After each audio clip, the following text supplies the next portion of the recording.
Hey, 6 p.m. Lenny Schmidt, Tuesday night. How you doing? This is the Total Schmidt Show. Buckle up. Hey, welcome to the Total Schmidt Show. Whether you're watching on the Lenny Schmidt Comedy Network on YouTube or you're listening on podcasts, we have a new intro, new theme song. Let's do this. Hey, tune in every week as I travel the world and I talk to entertainers from all over the world. A lot of writers, a lot of comics, a lot of dancers, a lot of singers, a lot of comics, a lot of producers, a lot of tech people, a lot of comics, a lot of pianists,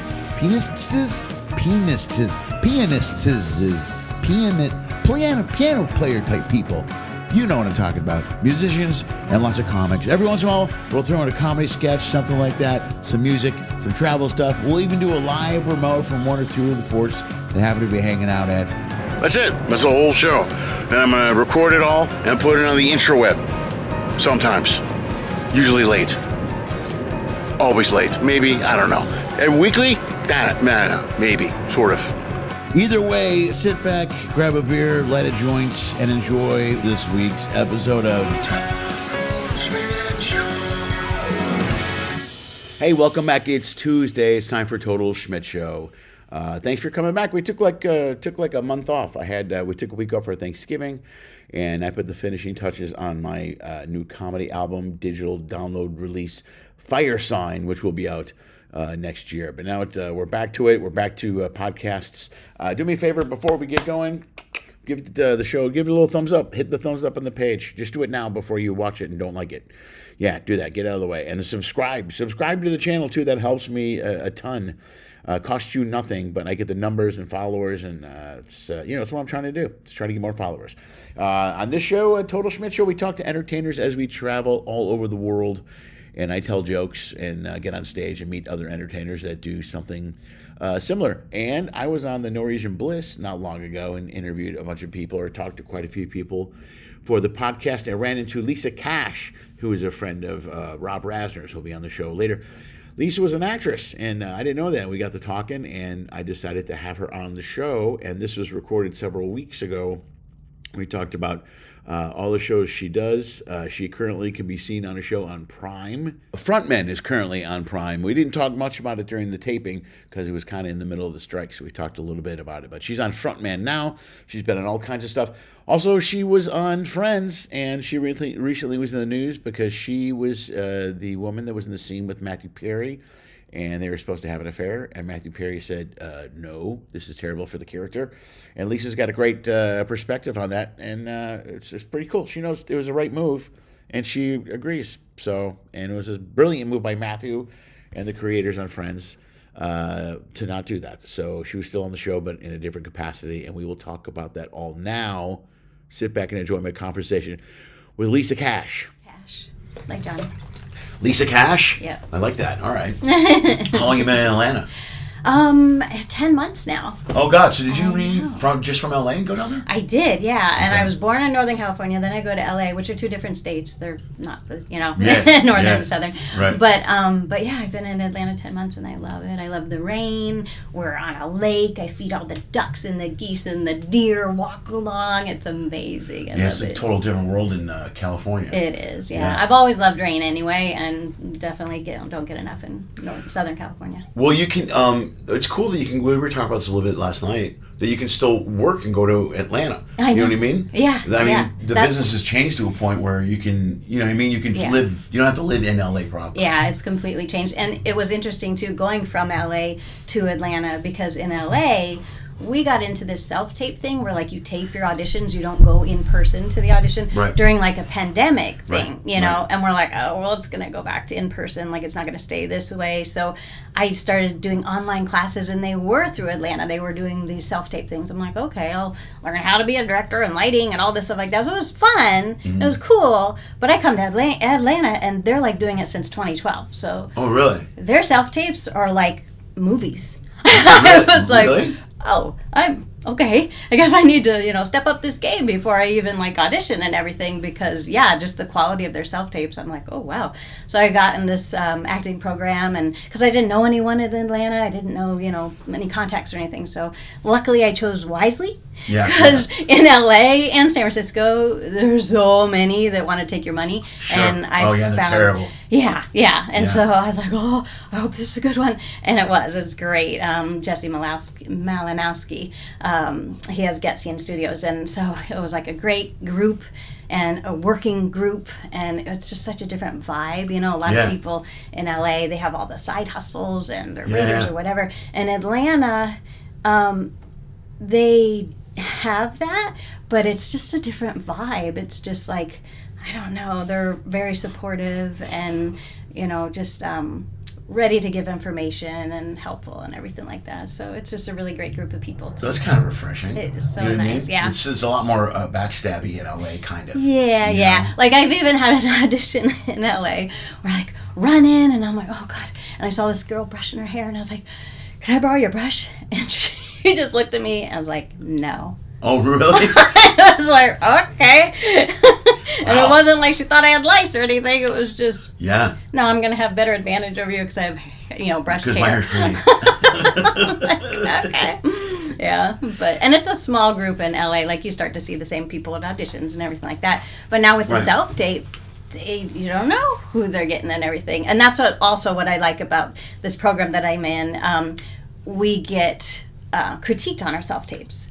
And, you never get that. So you're don't know why you got the job. Like, I don't know. But they'll, like, really, okay, well, you're real and you're headshot and just all these, like, self-tape, quality or whatever. So it's nice, like, oh, okay, I get feedback. Right. So now, when the strike is over, I'm going to be so ready. Right, and you're focused. Yeah. Well, it's interesting. I never thought about that much of it, man. I know. It's a different game. It's totally different. Yeah, it's totally upside down. Like, I mean, I remember we've been around probably same amount of time. You've been working a long time. Yeah. But I remember boxes and boxes of headshots. I used to have in the trunk of my car and 5 different looks and, and all these different things. Well, and I loved it because all the headshots were black and white except for redheads because you can't tell. Yeah, so right. Redheads got to have color. Yeah, so right. I was always like, see how much I stand out? Yeah, right. So That's it was very awesome. cool. Yeah. Yeah, right. And then people started doing color. I'm like, hey, that's not fair. Damn it, you're taking my advantage of it. Yeah, exactly. God. I had this right here for a reason. Right, yeah. Well, it's good to know that. I was kind of disappointed with the self-tape thing, though. I miss being in the room. I miss the energy of being in the room with the people. I know. And and my friend is actually an acting coach. Yeah. And she's like, with the self-tapes, you could do it over and over, and you could work with the coach and all this stuff like that. So once you get on set, sometimes they're not really ready to be on set and get direction because they have it in their mind. This is the way I've done it and everything like that. And then they're like, oh. Right. So I appreciate the seasoned years that I've had, Yeah, because there's something to be said about coming in, getting copy or getting size, and reading quick. Yes. And then being directed. Right. Like, so they want you fresh for a reason. They want to see how they can play with you. Right. You know what I mean? They want to see how directable you are, etc. So you're right. If you put a lot of work into it, self-tape, it's like your own short film. Right, yeah. And they want to know that you'd be fun to work with, too. Sure. Because they're going to spend a lot of hours with you, a lot of days with you. So the whole personality thing, too, when you come to room, the confidence when you come into room. Right. Sometimes that always doesn't play on a self-tape. So right. I guess they know what they're doing. So I guess. It saves a lot of, like, gas and, traffic and all that stuff. You don't have to go out or nothing. Yeah, and like you said, you can move around. You don't have to live in the central spaces anymore. Right. Of, LA or New York. Yeah, I'm doing I do so many ships now. I still have a commercial agent, but I don't do many self tapes anymore. I mean, I'm on a ship like every week, and I miss acting. I miss that lifestyle. Yeah. I loved acting class. I loved all of it. Yeah. And the whole before I didn't start doing shifts, so I got divorced. So before that, I was kind of doing the acting thing, driving around LA and going to auditions and stuff like that. But the business has completely changed now. Well, and all the classes are online now too. I mean, not all. There's some in-person There's a lot, ones. yeah. But it's so. I love it. Really? I am a class junkie. I'm a knowledge junkie. Yeah. I love learning new things. Right. And so, this whole strike time, I've been taking classes after classes. Like, try that one, that one, and they're all virtual. I'm in my home with my dog next to me. You know, it's like that's amazing. Cool. Yeah. Oh God, we're becoming so isolated now. You know what I mean? I know. So we all live in our own little pod and produce stuff and do stuff. I know. You were so authentic when I saw you last night talking about the kids talking together. Like they're sitting next to each other, texting each other. Right. What? It's true, though. Yeah, it's they'll crazy. do that. Yeah. I just, I got, by the way, did you know today was, I found this out today. This is stupid. It's National Transfer Money into Your Daughter's Bank Account Day.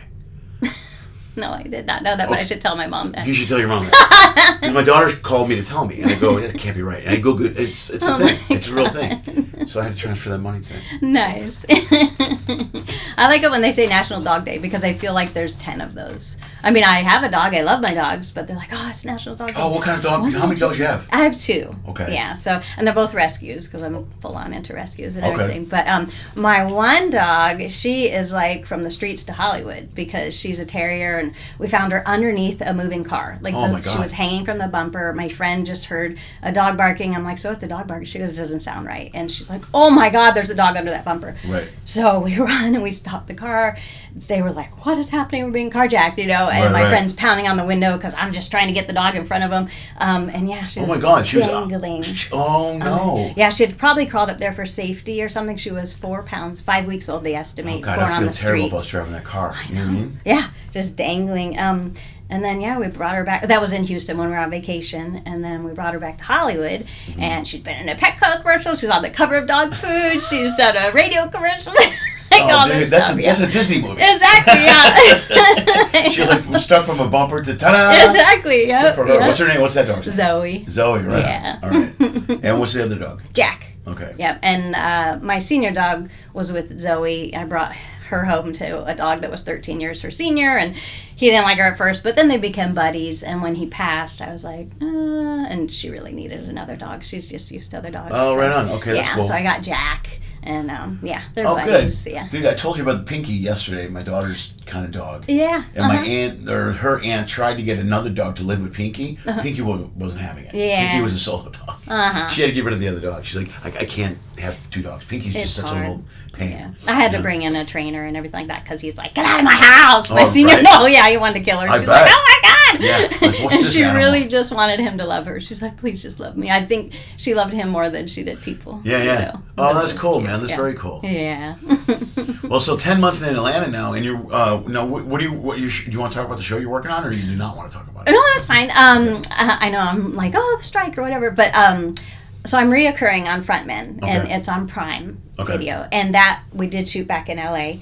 So when it gets picked up for another season, I will go back and shoot that. But I'll always come back to Atlanta. So. Right, and when the strike is cleared up. Yeah, and it was actually funny because I knew the director on it from we had done a vampire movie called Loved Ones together. Okay. And so he called me for this, and he's like, I think you'd be great, and I know you could play the senator. It's a senator role. I'm like, oh, okay, that's different for me. I'm usually like, the teen angst, but now I'm getting into the older roles. Right. So I'm like, okay, yeah. And he said, but I have to have you self-tape something for the producers to know that you could do it. I'm like, okay. And he goes, I need you to be ghetto. And I'm like, oh, I can't be ghetto. I don't know what that means. And he goes, no, I need you to like ghetto it up and whatever you have to do. I'm like, okay. And again, I'm doing this whole self-tape thing. And so I told a friend of mine, you're going to tape this. You're not going to say anything.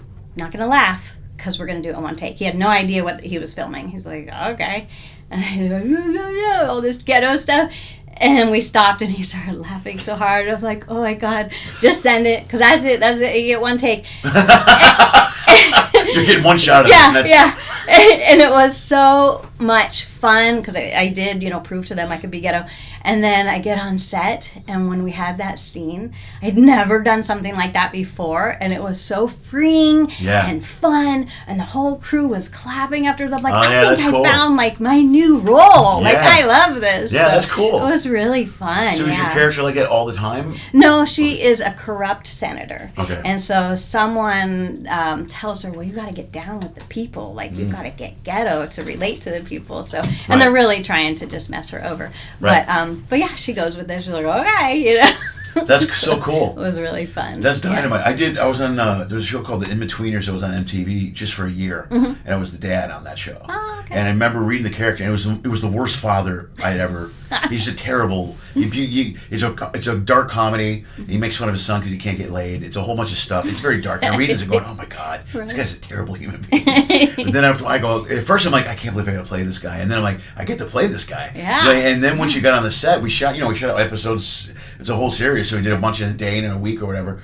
But it was so much fun where you just let loose. You go, man, all right, man, I'm in. I'm going to be this guy. I mean, it's just disgusting. Coming out of a shower, hey boys, just. I remember I have all the reels and stuff, the clips. It was great. Yeah, I'm way over the top of an ass, but it's something I never played before. Yeah. But once you really embrace it, you go, and it's so much. I mean, it's kind of why we do this. Right, yeah. They turn the cameras on and you become someone else. Yeah. Yeah. Yeah, that's how, when I was younger and I would always play in the teenage roles, in real life, I didn't, break down or cry in my emotions, but in acting, I would touch people's hearts when I would release those emotions and be crying, and so I'm like, this is really cool, Yeah, yeah, it was really like an outlet for me, you know. And I got to be the valedictorian, which I never was in real life. I got to be a cheerleader, which I never was in real life. Redo my prom and make it good because it wasn't good the first time, so it was amazing. You relived your whole life through acting. I did, yeah.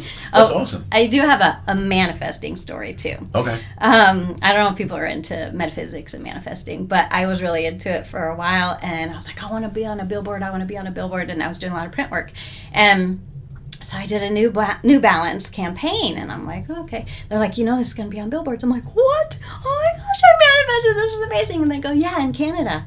Oh. So you have to be specific when you manifest. Never Did saw you ever it. go up and see the billboards or anything? Nope, never saw it. Never knew anyone in Canada to take pictures or anything like hilarious. that. Yeah. I was Stan the Meat Man in Chicago years ago, and it was a butcher. There was a big picture. I was in every Eagle. There was a huge banners up and down the aisles with me holding meat. That's so Big cool. giant head. So my brother still got one. It hangs in his closet. Aww. And I remember my wife at the time went and she goes, she wanted one of the pictures. She tried to convince them, that's my husband. They're like, that's not your husband. No, it is. Right? It really is. Yeah. Yeah, but I was hanging I was all over the place. And then I was, before that I was the CTA guy. This was my first gig. My first acting gig was CTA guy. And I did, when the Chicago subways and L switched from cash to tokens. So I was the guy introducing the tokens. And I'm like, hey, let's get the transit card, or the transit card or whatever. So I showed him how to do it. So I was all over the city and buses and all kinds of stuff. Very cool. Yeah, it was a trip, man. To see yourself on a bus. So it was your first print job? That was my very first gig at any gig. Oh, wow. It was the CTA gig. Yeah, and I got it. It was my first audition, and I got it. Wow. Yeah, and it was it was like all over, it was like for locally, it was non-union, but it was locally all over Chicago. And I got it immediately. I was like, oh man, and that's right, because I was doing stand-up for 10, 15 years before that. Oh, wow. And then I met my wife she went to Second City, and we did I.O. in Chicago. Oh, wow. So I started acting in Chicago, and then eventually went back to L.A. Very cool. Love Greek food in Chicago. I love Greek food. All the food in Chicago's good, man. So good. Greektown's great. There's a ton of places right there. Yeah. You've been all over the place, man. I have, yeah. Were you originally Northern California? San Mateo. Okay. Yeah, Bay Area. Okay. Yep. But and then my family was in Michigan with 88 acres in northern Michigan, and that was amazing. That's beautiful up there. Yeah. Was it UP or is it just northern Michigan? Glenny, so Okay. I don't know, yeah. I love Michigan. It's so beautiful. Because when I used to drive through there a lot doing stand-up, the one-nighters and stuff. Yeah, and then, we'd drive over to Canada, too, when I would go to Michigan. So, Yeah. 18-year-old, drinking age. So. Oh, we had the same. We had the same thing for Wisconsin over in Illinois. Okay. We could zip over Illinois state line. Yeah. I forgot Canada was 18. That's right. Yeah. Also, the Canadian beer's stronger. Yeah. It's what is it, Labatt's, right? Is that one? Is that one? I think so. I'm more of like a Bailey's person now and stuff like that, but A Bailey's person now? Yeah. I went to Ireland with my mom, and everyone's like, "Oh, I gotta drink beer." I'm like, "Bailey's?" They're like, "Oh, Bailey's, okay." They'll Like, yeah. accept you there. God, I loved Ireland, man. It was really beautiful. Yeah. Yeah, I did a cruise through there, and I was in. We went to Cork, but then we went to Dublin. Mm-hmm. Yeah. And we were only there like 6 hours. I'm like, that's not enough time to be. No. It was so cool. I like it there because when you travel overseas like that, that's old stuff. That's like thousands of years old castles and stuff. Yeah. Like in the U.S., it's like 300, 500 years maybe. Right, you know, Chicago's got some cool Frank Lloyd Wright buildings, and in Atlanta for sure, there's Yeah. tons of beautiful stuff down there. Yeah. I mean, that's the older the country is, farther east, right? Yep. So that's why I like going overseas. It's so cool. When I went to Croatia, my ex is from Croatia, Wow. and I saw the cathedral her mom was baptized in. Oh my And gosh. it had been up for hundreds of years. Wow. We sat and drank with the priest for hours, me and the groom the night before. But it was beautiful, man. I love going over there. It was really cool. So you didn't get to kiss the Blarney Wall when you went to Ireland? No, I didn't. They hung me upside down by my feet to kiss it. Oh, did they? Yeah, strangers that Really? I just like, okay, hang me up by my Really? feet. Yeah. Somebody lost their cell phone. Yeah? Yeah. So what's the Blarney Wall? You kiss it for Good luck or something? Yeah, good luck, like slithery tongue, like to speak well or something like that. Oh, okay. But yeah, and then my mom mentioned too, and this was pre-COVID, but you're kissing the wall that everyone else is kissing. Yeah, you know, if you do the math, you know, if you do the numbers over time. Yeah, she's like, I'm good. That's okay. I think I'll just Yeah. brush it. yeah. But she's actually my good little traveler. We travel great together, and I was taking her on a bucket list because I had a Verizon commercial that split into 6 spots. Okay. Oh, right on. It was amazing. Yeah. So I told her, where do you want to go, Mom? And everything kind of led to everything else. And we went to Salem, Massachusetts during Halloween, which was incredible. My daughters would love that. Do you like horror films or horror stuff? Well, my daughters are really more into it than I am, but they'll take me because they like to see me freak out. I get, they laugh at me. They had Texas Chainsaw Massacre, the musical. Oh my God. With a splash zone where blood splashes on you. It was amazing. Well, I used to see that, there used to be a midnight show when I was in Illinois. We did midnight shows. Oh, wow. Okay. So midnight show, that's where I saw Texas Chainsaw Massacre. Really? Oh yeah. It was I didn't know it was like show. a thing. I just thought it was movie. their thing. No, Okay. the Yeah, movie. yeah. Not the thing. Yeah, No, yeah, just yeah. the movie. Gotcha, So yeah, we saw yeah. the original movie, which Yeah. is gross. It was gross. Yes, it is. Yeah. Yeah. But yeah, we went to Sedona too. That was really amazing. Oh, Arizona? Yeah, that's Sedona. cool. It's so peaceful and everything. That's beautiful. Yeah. I read that book, The Sedona Method. Did you ever read it? I didn't read it. It's a self-help book. I read it after I got divorced. I was really going through a hard time. It's really about, you know what, it probably saved my life. That book probably saved my life. Wow. It's a process of dealing with pain, but emotional pain, and helps you understand as a human being, emotional pain hurts. You know, so many people try to toughen it up. Right, yeah. It's just like breaking a leg. You got to let the pain run its course. Yeah. You got to find a way to let the pain go healthy. Yeah, yeah. It's like a 4-step method where you acknowledge the pain. Do you want to let it go? Right. Sometimes you can say no and you're fine. You can still be sad. But you have to process the pain. It's a long story, but it was amazing. It was a great book that changed my thought process on. It's like if major stuff happens to you, like the divorce, or if passing of a loved one, you know, something catches you off guard. Yeah. Yeah, but it really helped. It helped a lot. Where's your mom live now? She's in Nevada now, by Reno. Oh, right on. Yeah. Okay. Yeah. Everyone goes, oh, Vegas. I'm like, oh, that's by Reno. But Tahoe's there, so it's super cool. It's beautiful up there. Yeah, it is. It's really and we go nice up hiking there. all the time. She's my little awesome. hiker and everything like that. Yeah. And the weather's nice. I love the weather there. It's so good. You know, Reno doesn't get as hot as Vegas, does it? It still gets pretty hot for me, and then it gets super cold for her. She's not a big snow person, so I don't. She moved there.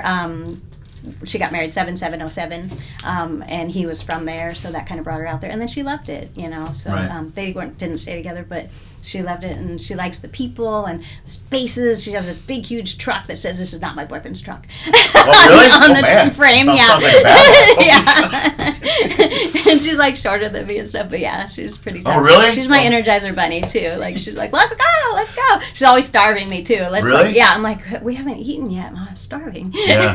But we don't need to eat. Let's go. Yeah.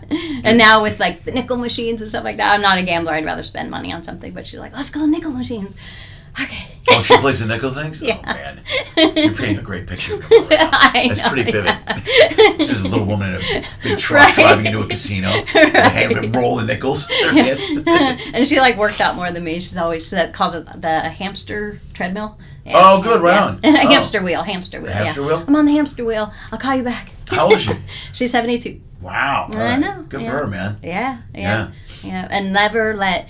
she's had a lot of health issues, but never let any define her. Yeah. And she even got into feng shui during it because she had breast cancer. And she's like, this is a really cold environment, your waiting area. And they're like, you want to fix it? And she's like, yeah. So they gave her the budget, and she did the whole feng shui and made it more comfortable. She sat with people during their treatments and stuff. And wow. Yeah. So. Dude, your mom was awesome. I know. Yeah. Oh, she was so funny. One of my first jobs, I was still going back and forth from San Mateo to LA, and I auditioned for The Nutty Professor with Eddie Murphy, and they didn't choose for a while, so I just went back to San Francisco. And then I got the call, oh, you got it, great. And my mom's standing right there like you, and she's like, tell them you need a flight home. Or a flight to LA. Right. And I was like, oh, tell them. I don't think you do it that way. No, you're here. You need a flight. God, I love your mom. I know. So I was like, I am in San Francisco. I need a flight to LA. And I just heard silence. I'm like, oh my God, I ruined it. And they go, we'll call you back. I'm like, oh no. You ruined it, Mom. Oh my gosh. And they call back and they're like, you're the only one the director wanted. We'll fly you in. I'm like, oh my God, Mom, you almost. But wow. She's brave. Yeah. Yeah, she ballsy with your career. Right, yeah. Exactly. Yeah. I'm not going anywhere else you're going to fly. Right. Oh, so that's good. Yeah, it was really fun. It was, I don't know if you saw the movie, but all the hamsters are running around. Yeah. And I'm on the hill, and some guy's trying to talk me into go and party, and hamster calls up his pant leg and creates this big bulge. Yeah, right on. Okay. Oh, my. Okay, now I'm interested. Nice. Oh, it was fun, yeah. Right on. Yeah. Yeah, so you've been good, man. You got a good body of work on you then. Yeah. That's great. Good for you. It was really cool. I actually had a role that probably would have changed my career, made it. But it ended up not happening. But basically, on Friends, they went to Vegas in season 5, and Chandler and Monica are fighting. Right. Well, Chandler's down at the craps table, and or Monica's down at the craps table, and Chandler's up in the hotel room, and he gets room service. He ends up cheating with me. Mm-hmm. And it would have been huge. It was guest starring. It was amazing. It was so cool. And the day before, he went to the writers and said, the audience will never forgive me. Right. Which they wouldn't have. Right, you know? So they knocked me down to the flight attendant, and then they're like, doesn't even look old enough to be a flight attendant. They made my hair all big and lots of makeup and stuff, which was great. It was wonderful that they still gave me something. Yeah, they gave you a part. But I was going to guest star and be that girl that Chandler cheated on Monica for, you know. Oh, man. But, yeah. You're right. They would have hated it. They would have. Yeah. That's amazing. That was something about the business that I don't know why, but I was excited. It drove my ex-wife nuts. It was one of the biggest problems we used to have. Because I was up for a lot of big parts. Yeah. There was a lot of stuff. Yeah. I read for Billy's part on Mike and Molly. So, and I read for a couple of HBO things. Yep. There was a part Nathan Lane got. And the bigger the part, sometimes you find out on the radio or something that somebody got it. Nathan Lane signed on to go, I guess Nathan Lane's doing that part that I was going to do. I guess it's better than me. But there's early on, I thought my wife was going to have a heart attack. I did audition for Hungry Man, the frozen foods. Yeah. So I did audition for Hungry Man, and it was supposed to be a bunch of different spots, but it was only for one spot. Afterwards, the casting director comes out, and they go, they want to make you the Hungry Man. I go, what do you mean? They go, well, we want to change the campaign, just make you the guy. You'll be the guy in all 17 spots. So you'll be the spokesperson for the Hungry Man. And they go, it'll be a different contract. It'll be it's like the Flow and those deals. Like the long exclusive thing. And it was early on in my career, kind of. I go, I would totally, I would love to do that, man. It'd be great. But I was just starting to understand being up for big parts and not getting them. Yeah. Because I was up for something else earlier. I was up for another part earlier. I don't want to try this out, but I was up for another part earlier. My agent's assistant, I called the agent's assistant. It was a Bud Light spot, 6 Bud Light spots. I go, what happened with the Bud Light spots? She goes, they're moving on. And I went, oh, okay. Just like that. My agent called me back right away and apologized. She goes, she shouldn't have told you that way because it was a bigger part. Right. Yeah. I go, no, that's cool. And I was just starting to understand it. Yeah. So I told my work, I was going to Monterey for the weekend for the gig. I go, why don't you come with Monterey? We'll bring you. Anna was 4 or something at the time.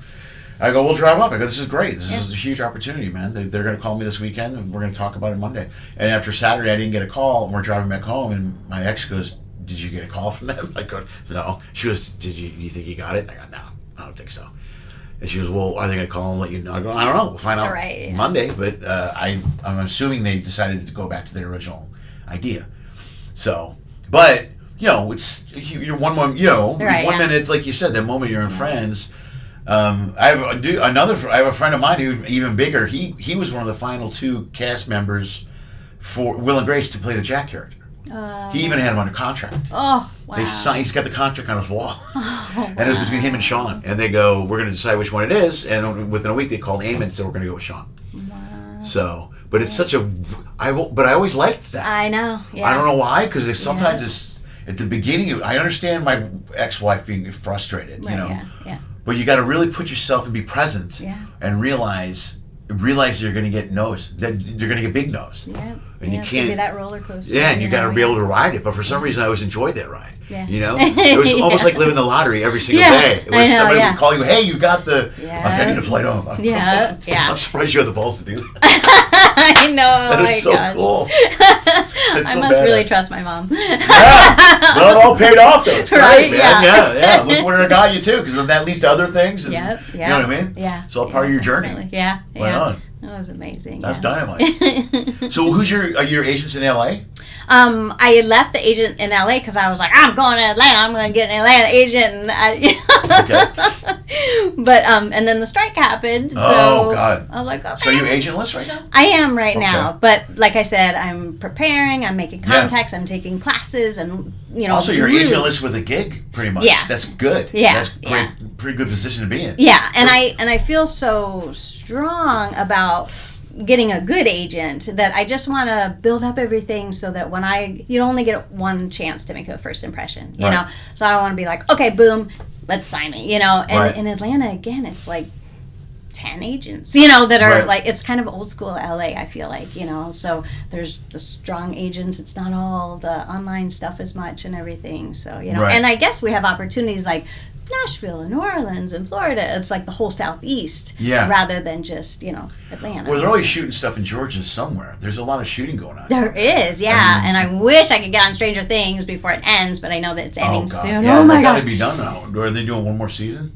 No, I think this is it, but I just don't know with the strike if it. Oh God, like you're right. they finished shooting, before. right? Yeah, but that's like apparently 3 miles. Kids are so from me grown or up something. now. I know, yeah, but I'm a horror person. I love horror movies. I love Stranger Things. It's a great show, man. So good. You know they pitched that show to everybody. Really? They got turned down by everyone. HBO, everybody turned them down. Wow. Everybody. And then look what happened. Yeah. I mean, I think if they pitched it to tons of production companies and networks, all kinds of stuff. Wow. But HBO for sure passed, and all of the big networks, all the cable, all the streamers, everybody. Kicking themselves. And they ended up at Netflix, right? Yeah. Yeah. Okay. Yeah, it's huge though. It's a great show. It is. And it kind of, I love David Harbour. I've always liked his work. Yeah. And it's just opened up a whole new door for him because he's in all kinds of stuff now. Yeah, yeah. It was kind of funny actually because I was Sonic the Hedgehog for 9 years, like in the costume. The costume was made for me. I did their cons, their commercials, their private. Oh, did you really? Like, oh, yeah, right I gave on. him his swagger, his dance. I loved it, and couldn't tell anyone because Sonic's a boy. I couldn't speak. Oh, like, no in the way, costume really? And everything, yeah. And I mean, like to have a 9-year gig too, and they have me travel. Like you get to travel and everything like that. It was amazing. And so when I would go and do costume auditions, I had something to say and something to back me. And so I didn't really get impressed with other people too much or whatever, but I went in one, and the guy before me was, we got to see everybody, and he's like, do you want me to say what I do? And they're like, yeah, go ahead. He's like, I'm the, I don't know if it was the Demogorgon, but anyway, the monster from Stranger Things. And I was like, no way. Yeah, and then I get up and said I was Sonic. So when we met outside, I was like, I'm freaking out right now. He goes, I'm freaking out right now. So cool. You guys are both excited. Yeah, both are costume workers. Yeah. That's cool. That's got to be weird. You can't tell anybody about it too. It's weird, yeah. And like, I feel like I'm going to break the veil now. Like literally, you're the first person I finally broke the veil to. Like my close friends and family knew, but I would never post on social media or anything. Oh, really? Yeah, and I couldn't ever get a picture with my head off. I couldn't walk through anywhere with my head off. Right. And like, it's a heavy costume. It's not like Disney has fans and it's light foam and everything like that. Disney has looked at my costume and they're like, I have bloody knuckles. I have a chin guard. I'm like, the whole spikes are so heavy. I'm like, okay, my neck hurts. But I was like a kickboxer and everything, and they're so sweet. Sega of America was so wonderful because they're like, you'll do this till you're 80, till you tell us you don't want to do it anymore. Yeah. Unfortunately, they were all downsized, and I was passed around to Sega Networks and all these other people afterwards after 9 years. But Nintendo and Sega would do a commercial together, a game together every 4 years. So we do the commercials. I went to, they had Olympic parties and all this stuff like that. It was super cool. But But yeah, it was a lot of work physically, but it was the closest thing that I'll ever be to a rock star. I mean, people think I'm real. Yeah. They scream and cry, and I have bodyguards around me. People are trying to touch me. It's crazy. That's insane. Oh my gosh. That's so amazing that the licensing too to make it. Because I used to do, I did on a smaller scale, I did kids' parties. Oh, yeah. And I dressed up as every character, but we had to call it something else because they didn't have the license. So we had these goofy costumes and all this other stuff. Yeah. So walking around in that costume, but to walk into a room, to have the licensing to the point where you're that character, that's pretty powerful. Yeah, you know what I mean? It was made to my measurements and everything. And kids had to be going nuts. Yeah. I mean, we didn't do like kids' parties, but we did like the Comic-Cons and the PAX and No, just the events. crowds of kids and stuff. Right. You know what I mean? And the kids don't always know you. It was more the adults and the parents, and then they would keep passing it down. Yes, yeah. Oh, it was so touching one time.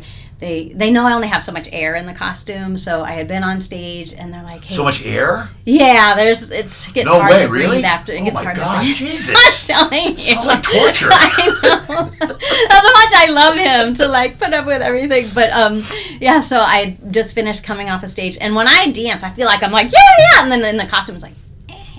You know, because it's so heavy. Barely moving. But they're like, we have someone we really need you to meet. Are you okay? And I'm like, yeah. And they're like, so she's 15. She had a brain tumor, so they shaved her head. And she would get bullied at school. And every time she said at school, she would say, Sonic's at home, waiting for me, Sonic's at home. Oh my God, really? And that's also how she kind of relearned, like, using her brain and everything like that. Motor skills? Yeah, motor skills. Okay. Yeah, and so I was like, yeah, sure, I'll meet her. And as soon as she saw me, she just broke down in tears and like hugged me so tight. I could feel her shaking, and I'm like, oh my God, just keep me here forever. I'll just die in here. I don't care. It was just amazing. So God, moments so like powerful. that, it was really cool. So yeah, I loved being Sonic. That's really touching. You know, it's amazing how it's great to have that feeling when you see you move someone that way. Yeah. You know what I mean? Yeah. When that's a powerful thing you get through performance from what we do. Yeah. And it's little differences like that make a huge difference. I used to teach my daughter's school. I used to teach comedy and acting to kids, and they would do a show that was kind of like an SNL for kids. Yeah. And we did it for the theater. And this little kid, Lucas, I let them do what they want to do, and then I made it a show. Like, what do you want to do this year? And then they made it a show. Lucas wanted to do stand up. And Lucas was kind of like an outcast, and a lot of kids, being performing and stuff. So he did stand up, and he did it in front of the theater. And we did the school, whole auditorium, everybody, the school, K through 12. I'll never forget. This might be the greatest moment in my entire professional career. I'm not kidding. I was back. I brought him on stage. I come off. He goes out, does 10 minutes, crushes.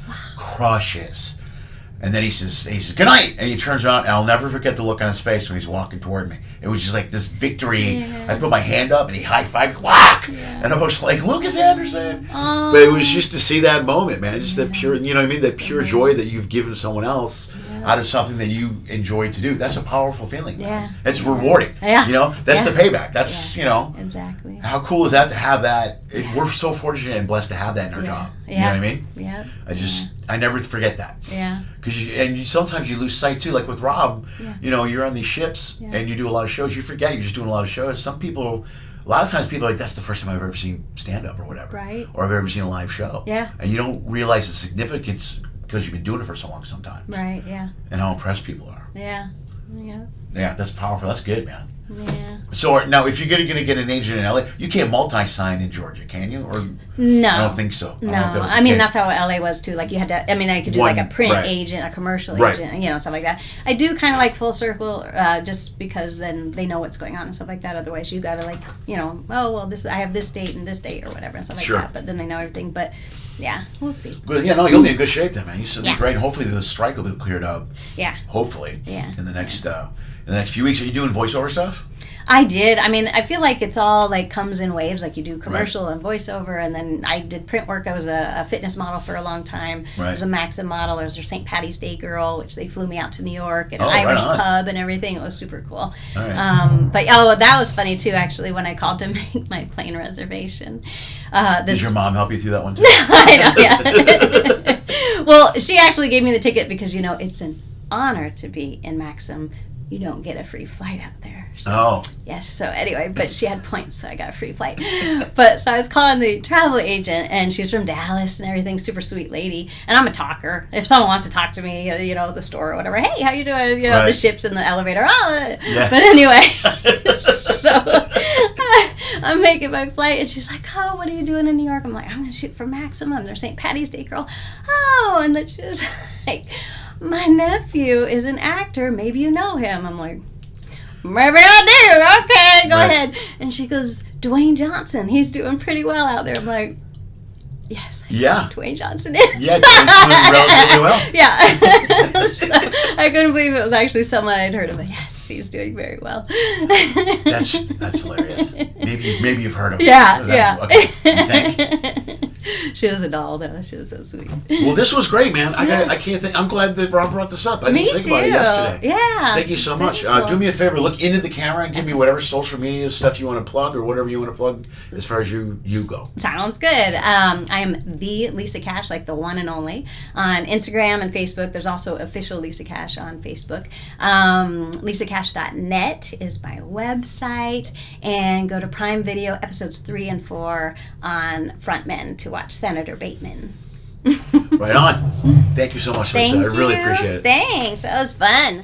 Here we go. I'm in Las Vegas this week, November 27th through December 2nd. I will be there at Brad Garrett's Comedy Club at the MGM Grand. It's a lot of fun. Come on out, check it out. One show a night, 8 p.m., 7 nights in a row in Las Vegas. After that, I go to the Norwegian Bliss. I'll be doing part of the crossing from Miami through the Panama Canal. I'll be on that ship from December 4th through December 11th. December 15th and 16th, I'll be at Chinook Winds Casino. You can come check me out. That's out there in Lincoln, Oregon. It's one of my favorite gigs to do.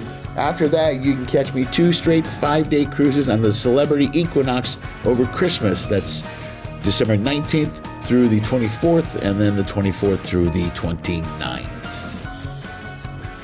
Also, at the end of the month in December, you can catch me on the Carnival Horizon for New Year's Eve. It's a New Year's Eve cruise, man. Check it out. The 31st through the 3rd of January.